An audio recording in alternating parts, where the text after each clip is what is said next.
कहानी की शुरुआत में यूएससी का एक सीक्रेट बेस दिखाया जाता है जहां डॉक्टर बेटरूगर किसी एक्सपेरिमेंट की तैयारी कर रहा था। फिर अगले सीन में हमें यूएससी का ही नेवाडा में बना अंडरग्राउंड लैब दिखाया जाता है जहां एक डॉक्टर को रेड कलर वाले गेट के पास भेजा जाता है क्योंकि ये लोग इस पर टेलीपोर्टेशन वाला एक्सपेरिमेंट करने वाले हैं। फिर बेटरूगर जैसे ही अपना कार्ड यूज करता है यह टेलीपोर्टेशन गेट एक्टिवेट हो जाता है। इसके बाद डॉक्टर उसके अंदर एंट्री करता है और वो टेलीपोर्ट होकर फोबस पर आ जाता है। यह देख सभी को लगता है एक्सपेरिमेंट सक्सेसफुल हो गया, लेकिन तभी अचानक से डॉक्टर के अंदर कुछ बदलाव होने लगते हैं जो किसी अननोन एनर्जी सोर्स की वजह से हो रहा था। इसके बाद हम एक ट्रांसपोर्ट वेसल को देखते हैं जिसमें कुछ स्पेशल फोर्स को धरती से फोबस पर भेजा जा रहा था। वहीं दूसरी ओर बेटरूगर फिर से एक्सपेरिमेंट को करना चाहता था लेकिन इंचार्ज मना करता है क्योंकि इनका एक्सपेरिमेंट पहले ही फेल हो चुका है। लेकिन बेटरूगर नहीं मानता और अब इस एक्सपेरिमेंट को खुद पर करने वाला है। इसके बाद वेरोनिका बेटरूगर को एक्सपेरिमेंट के लिए तैयार करती है। फिर गेट एक्टिवेट होता है लेकिन बेटरूगर जैसे ही उसके अंदर जाता है यहाँ का पूरा पावर सिस्टम फेल हो जाता है। फिर वेरोनिका जब होश में आती है उसे बेटरूगर यहाँ नजर नहीं आता और एक डॉक्टर बुरी तरह से जख्मी हो गया था। फिर वो जैसे ही मेडिकल किट लेने जाती है अचानक से इसके पीछे एक मॉन्स्टर आ जाता है। इसके कुछ समय बाद स्पेशल फोर्स की टीम यहाँ पर लैंड होती है। फिर पायलट एंट्री के लिए रिक्वेस्ट करता है लेकिन काफी कोशिश के बाद भी फोबस टावर से इनका कोई कांटेक्ट नहीं हो पाता।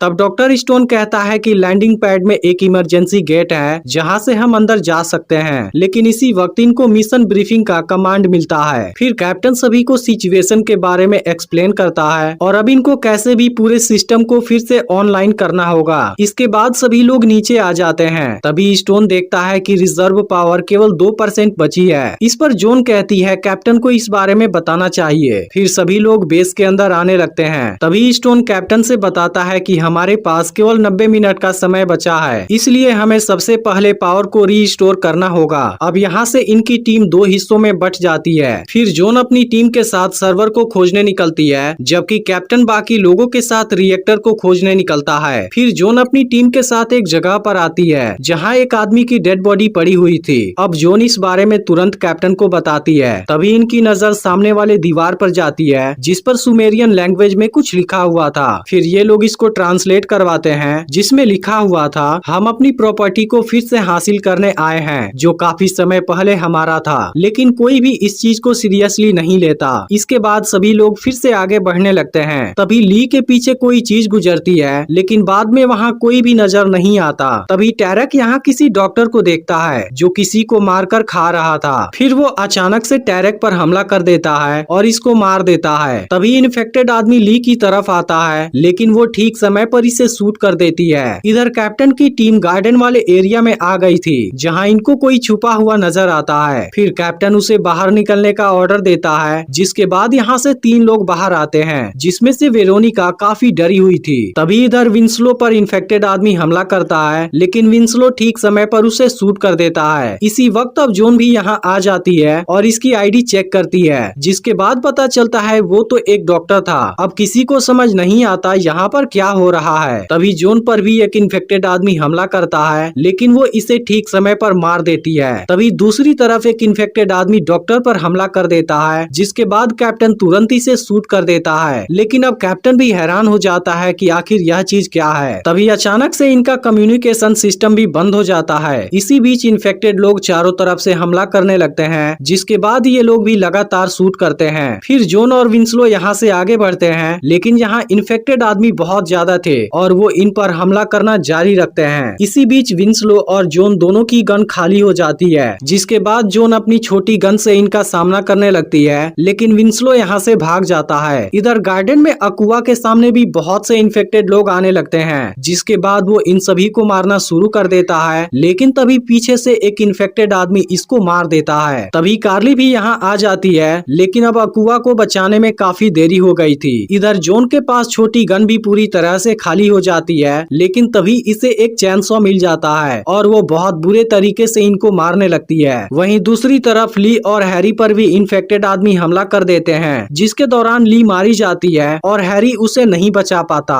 इधर विंस्लो अपनी जान बचाने के लिए ऊपर चढ़ता है लेकिन इन्फेक्टेड आदमी यहाँ भी इसका पीछा करने लगते हैं। इधर गार्डन में रेंस के ऊपर भी इन्फेक्टेड आदमी हमला करता है लेकिन कार्ली ठीक समय पर उसे शूट कर देती है, जिसकी वजह से रेंस की जान बच जाती है। तभी कैप्टन सभी को यहाँ से जाने के लिए बोलता है और खुद इन्फेक्टेड लोगों को रोकने लगता है। इधर इन्फेक्टेड आदमी अभी भी विंस्लो का पीछा कर रहे थे, लेकिन तभी जोन आकर इनको मार देती है। इसके बाद वो विंस्लो को भी एक पंच मारती है, क्योंकि वो इसे अकेले छोड़कर भाग गया था। इधर कार्ली और रेंस तीनों सर्वाइवर को लेकर वापस जा रहे होते हैं। तभी जोन और विंस्लो भी यहाँ पर आ जाते हैं, लेकिन दूसरी तरफ कैप्टन इन्फेक्टेड लोगों के बीच में फंस गया था। फिर वो सभी को मारने की कोशिश करता है, लेकिन तभी बुलेट खत्म हो जाती है और इन्फेक्टेड आदमी इसे पकड़ लेते हैं। तभी जोन इसे खोजते हुए यहाँ आती है, लेकिन अब कैप्टन जानबूझकर गेट को बंद कर देता है, जिसके बाद इन्फेक्टेड आदमी इसके आंखों के सामने ही कैप्टन को मार देते हैं। अब जोन समझ जाती है कि स्टोन इनसे कोई बात छुपा रहा है। तब आखिरकार स्टोन बताता है कि उनको एलियन लाइफ का सोर्स मिला था। तभी हैरी भी बेट्रुगर को लेकर यहाँ आ जाता है, जो अभी भी जिंदा बच गया था। वहीं पायलट वेसल में अकेला बैठा था। तभी अचानक से पीछे से एक मॉन्स्टर हमला कर देता है। इधर जोन डॉक्टर बेट्रुगर से एक्सपेरिमेंट के बारे में पूछने लगती है। फिर बेट्रुगर बताता है कि हमें यहाँ और एक धरती पर अजीब से स्टोन मिले थे, जो कि असल में टेलीपोर्टर थे, और इसकी मदद से एक पॉइंट से दूसरे पॉइंट पर केवल कुछ सेकेंड में ट्रेवल किया जा सकता है। लेकिन हमें पूरा यकीन है यह चीज एलियन से बिलोंग करती है। फिर जोन पूछती है कि एक्सपेरिमेंट के दौरान तुम्हारे साथ क्या हुआ था। इस पर बेट्रुगर कहता है कि मुझे कुछ भी याद नहीं है। तभी वेरोनिका कहती है मैंने उनको देखा था और वो मॉन्स्टर के जैसे लग रहे थे। तभी इनके साथ वाला डॉक्टर कहता है मुझे लगता है वो डीमन है, क्योंकि उन्होंने मुझे भी इन्फेक्टेड करने की कोशिश की थी। इसके बाद सभी लोग वापस वेसल में जाने लगते हैं। तभी हम देखते हैं इनके पास केवल आधे घंटे का पावर बैकअप बचा हुआ है। फिर ये लोग दरवाजे के पास आते हैं, लेकिन इनको पायलट का कोई जवाब नहीं मिलता। फिर भी ये लोग एआई सिस्टम से दरवाजे को ओपन कर देते हैं। इसके बाद सबसे पहले जोन ऊपर आती है और बेट्रुगर को वेरोनिका के साथ में ट्रीटमेंट के लिए भेजती है, जबकि कुछ लोग अभी भी नीचे रुके हुए थे। अब जोन को पायलट यहाँ पर नजर नहीं आता। फिर वो जैसे ही कुछ आगे जाती है, जोन को पायलट मरा हुआ मिलता है। इधर हैरी एक डॉक्टर के साथ में होता है, लेकिन तभी पीछे से एक मॉन्स्टर इसको मार देता है और डॉक्टर को भी जख्मी कर देता है। दूसरी तरफ जोन को भी एक मॉन्स्टर दिखाई देता है। फिर वो जैसे ही भागती है, मॉन्स्टर फायरबॉल से इस पर अटैक करता है। अब यहाँ की आवाज सुनते ही रेंस ऊपर जाता है, लेकिन मॉन्स्टर इसको भी मार देता है। इसके बाद मॉन्स्टर नीचे आता है और बाकी लोगों पर हमला कर देता है, जिसे देख विंस्लो तुरंत यहाँ से भाग जाता है। वहीं अब डेड बॉडी को देख वेरोनिका काफी डरने लगती है, जिसके बाद जोन उसे छुपने के लिए भेज देती है। लेकिन तभी मॉन्स्टर फिर से हमला करता है और इसे पकड़ने के बाद इन्फेक्टेड करने लगता है। लेकिन तभी डॉक्टर इस पर फायरिंग करने लगता है, जिसके वजह से जोन की जान बच जाती है। लेकिन मॉन्स्टर अब डॉक्टर पर हमला कर देता है। इसके बाद जोन तुरंत इस पर फायरिंग करती है और इसको मार देती है। वहीं अब कार्ली विंस्लो को खोज रही थी, तभी मॉन्स्टर इस पर भी हमला कर देता है। लेकिन इसी वक्त विंस्लो यहाँ पर आ जाता है और दोनों मिलकर इसको मार देते हैं। इसके बाद ये दोनों स्टोन के पास आते हैं, जो कि अभी जिंदा था। अब यह लोग इस जगह पर बुरी तरह से फंस गए थे, क्योंकि बहुत ही जल्द इनका पूरा पावर बैकअप खत्म होने वाला था और इतने समय में रेस्क्यू टीम भी यहाँ पर नहीं आ सकती थी। तब डॉक्टर बेट्रुगर कहता है कि हमें रिएक्टर को रिस्टार्ट करना चाहिए, क्योंकि उसके बाद हम गेट का यूज करके धरती पर टेलीपोर्ट हो सकते हैं। अब जोन के पास इसके अलावा कोई ऑप्शन नहीं होता, इसलिए वो इस बात के लिए मान जाती है। फिर हमें पता चलता है कि जोन केवल रिएक्टर को स्टार्ट करना चाहती है, जिसके बाद वो यहाँ पर हेल्प बुला लेगी। फिर बेट्रुगर इनको रिएक्टर वाले एरिया में ले जाता है, जहाँ डॉक्टर स्टोन रिएक्टर को चेक करता है और इसके शॉर्ट सर्किट को फिक्स करने के बाद इसे स्टार्ट कर देता है, जिसके बाद पूरा सिस्टम ऑनलाइन आ जाता है। लेकिन तभी बेट्रुगर वेरोनिका को चाकू मारता है और सभी को यहीं पर बंद कर देता है। इसके बाद यहाँ एक मॉन्स्टर आ जाता है, जो विंस्लो पर हमला करता है। इसके अलावा दूसरा मॉन्स्टर कार्ली पर हमला करने आता है, लेकिन जोन इसको मार देती है और कार्ली पहले वाले मॉन्स्टर पर फायरिंग करती है। लेकिन इसी बीच इसकी बुलेट खत्म हो जाती है और तभी मॉन्स्टर इसको मार देता है। यह देख स्टोन इस पर फायरिंग करने जाता है, लेकिन इसकी बुलेट भी खत्म हो जाती है। लेकिन तभी जोन आकर इस मॉन्स्टर को मार देती है। फिर तभी एक मॉन्स्टर विंस्लो पर हमला कर देता है, जिसे देख जोन इसके साथ फाइट करती है और इसे तुरंत मार देती है। लेकिन अब कार्ली और विंस्लो में से कोई भी नहीं बच पाता।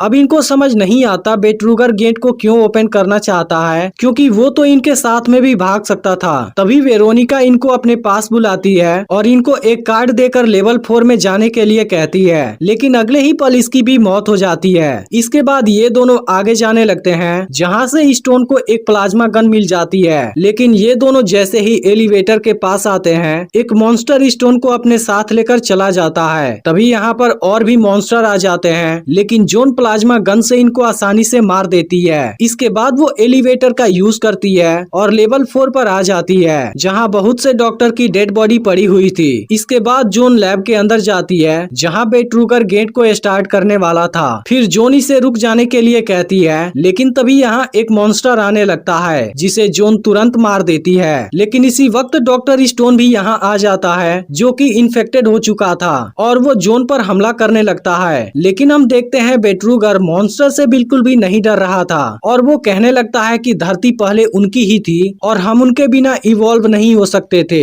इसके बाद वो गेट को एक्टिवेट कर देता है। इधर जॉन किसी तरह से स्टोन को मार देती है, लेकिन तभी बेट्रूगर पीछे से हमला कर देता है और इस पर गन पॉइंट कर देता है। फिर वो कहने लगता है उसने मुझे एक पर्पस दिया है। तभी अचानक से जॉन गन वापस ले लेती है और इसे शूट कर देती है। फिर वो कार्ड लेने के बाद जैसे ही प्लाज्मा गन उठाने जाती है, बेट्रूगर इसके सामने खड़ा हो जाता है और दिखाता है वह तो पहले ही मर चुका था। लेकिन वो अगले ही पल जॉन को गेट के अंदर भेज देता है, जिसके बाद जॉन किसी दूसरे दुनिया में आ जाती है और यह जगह बहुत ही अजीब लग रही थी। तभी जॉन को एक बड़ा सा पत्थर नजर आता है और ऐसा लग रहा था वो यहाँ से निकलने का रास्ता है। लेकिन तभी इसके सामने बहुत से डीमन आ जाते हैं और इसी बीच इसके पीछे एक बड़ा सा डीमन भी क्रिएट हो जाता है। फिर वो इसे दूर फेंक देता है और इंसानों को मिटाने के बारे में बात करने लगता है, क्योंकि आखिरकार अब इनको धरती पर वापस जाने का रास्ता मिल चुका है। इसके बाद वो सभी डीमन को यहाँ से चलने का ऑर्डर देता है। लेकिन इसी वक्त जॉन इस पर प्लाज्मा गन से हमला करती है और बाकियों का भी सफाया करने लगती है। लेकिन इसी बीच प्लाज्मा गन काम करना बंद कर देती है। यह देख जॉन तुरंत भागती है और जैसे ही इसकी कार्ड नीचे गिरती है, यहाँ एक पोर्टल ओपन हो जाता है। यह देख जॉन डीमन के बीच ग्रेनेड फेंकती है और तुरंत पोर्टल के अंदर चली जाती है। फिर पता चलता है जॉन धरती पर आ गई है और इस वक्त नेवाडा के लैब में है। लेकिन इंचार्ज हैरान होता है कि यहाँ तो बेट्रूगर आने वाला था, क्योंकि अभी अभी उसने गेट को ओपन करने के लिए बोला था। यह पता चलते ही जॉन तुरंत गेट को बंद कर देने के लिए कहती है, लेकिन ये लोग इसकी बात नहीं सुनते और इसको ही बेहोश कर देते हैं। तभी अचानक से गेट फिर से एक्टिवेट हो जाता है और इनको लगता है कि इस बार बेट्रूगर बाहर आने वाला है। लेकिन तभी हमें मॉन्स्टर की आवाज सुनाई देती है और स्क्रीन ब्लैक आउट हो जाता है और फिर मूवी इसी के साथ एंड हो जाती है। अब अगली वीडियो परसों अपलोड होगी, लेकिन अगर आपने पिछला वीडियो मिस कर दिया हो, फिर लेफ्ट वाली वीडियो को जरूर देख लेना और चैनल को सब्सक्राइब करके नोटिफिकेशन को ऑल पर सेट कर देना।